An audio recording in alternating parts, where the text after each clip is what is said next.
Wisdom in Father City Baba Harare is out of this world. What we an advice kuma fellow artists. Could you actually need a manager? Kana whiter big brand. Welcome back to your channel. Please don't forget to like and subscribe. Nya zacho dzakawanda ukuwo pane vatukana ne brand Ramadam Boss. Zvinoratidza kuti you actually need a manager nekuti ukashaya manager unogona kungotomoka. Father City vari kuratidza maturity uye kutendeuka ukuru samufundisi. Vanhu vakutovadana kuti papa. Yes, Papa vezomweya, not kuti Papa as in Dedi Harare. So Themba Gorimbo anga anyora akati, I only reply to relevant people like Mr. Potiti, Hopeness, Nana Shade. Vamwe vavao kutsvaga kukwana ini handisi kuzotaura navo. Unganzuri great say usina greatness yacho. Nyaya yacho yange yatangira kapanyaya iya yekuti mukomana anga atuka Winky D, then ndobva vanhu vese vanosapota Winky D came vakati let's unsubscribe or unfollow Themba Gorimbo nekuti ari kutaura zvakaipa pamusana paBiggy.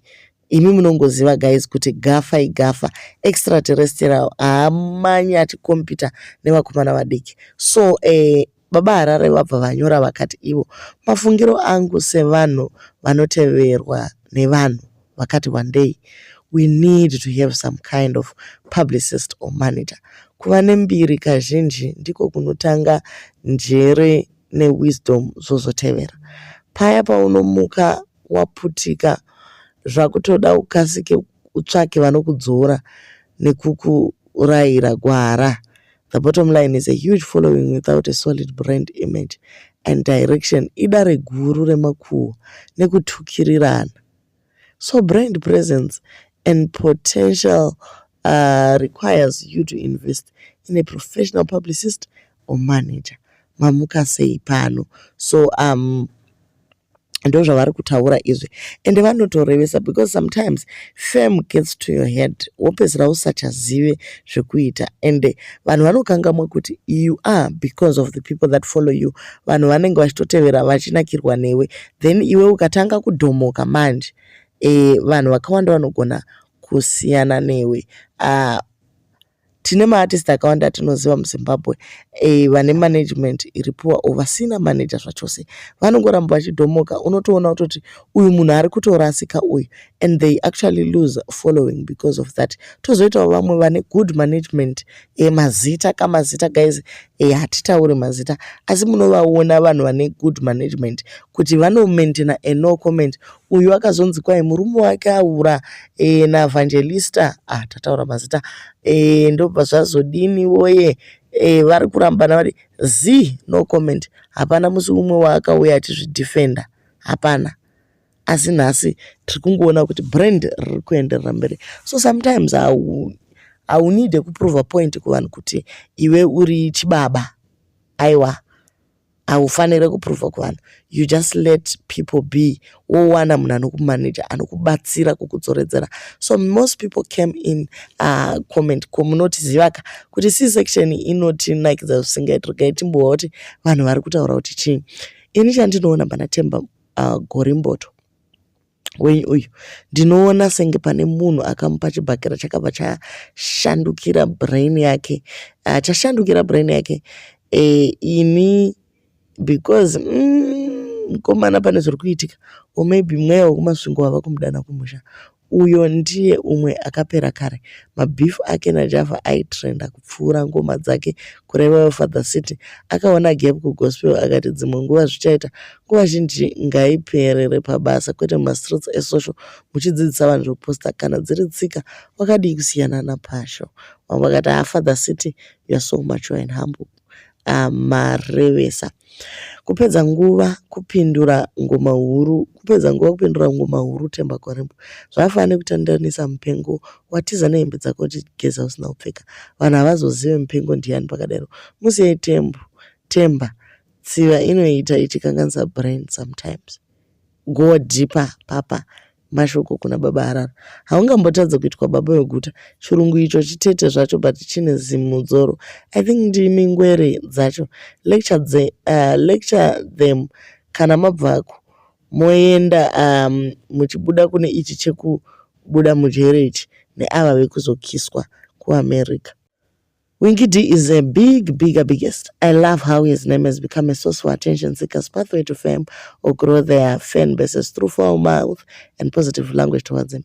Yet he still managed to ignore such sarcasm, such a professionalism at its maximum reach. That's for the rest to follow. Personally, Winky D is more of a brand than a mere celebrity, and I've come to terms with the fact of how this brand somehow attracts more positivity than the tiny upcomings. And zviri kutondibohwa harafu ndizvo zvakauraya sei Colors izvozvo.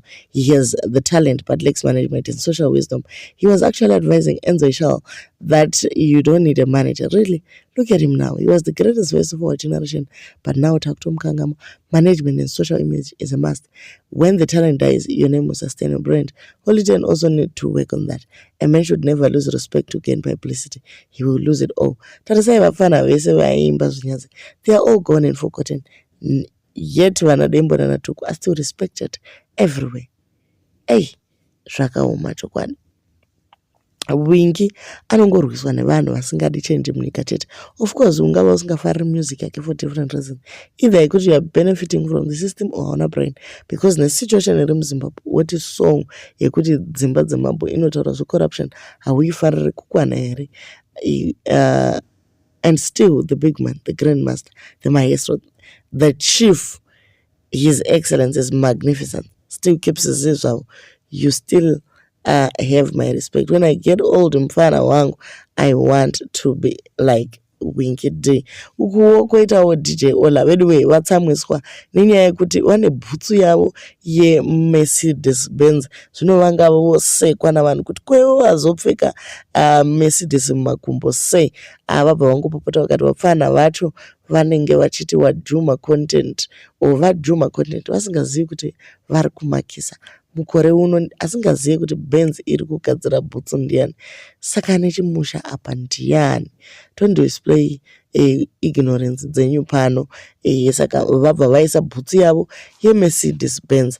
Okay, so mushure mekunge pataurirwana Themba Gorimbo atanga kuunfollowa nevanhu akabva realize kuti no man, mbudzi yepano paspace ndiWinky. Saka azoadopta nziyo yekuti photo life mira kuti aishandise pakupinda. So he tweeted, guys, which song must I use as Winky D?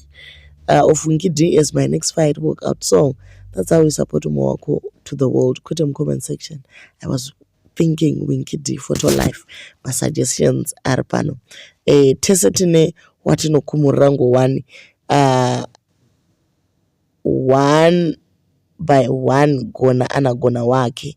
Ininda itindodiwa mZimbabwe but yeah, plus avanodika nosteric. I've deleted my every post now. Tava kutaura pafe. This man is loved by many and hated by few. Gafa au wine pa gafa. When I grow up, I want to be like Winky. Do leave your comments on what you think about this beef Nika.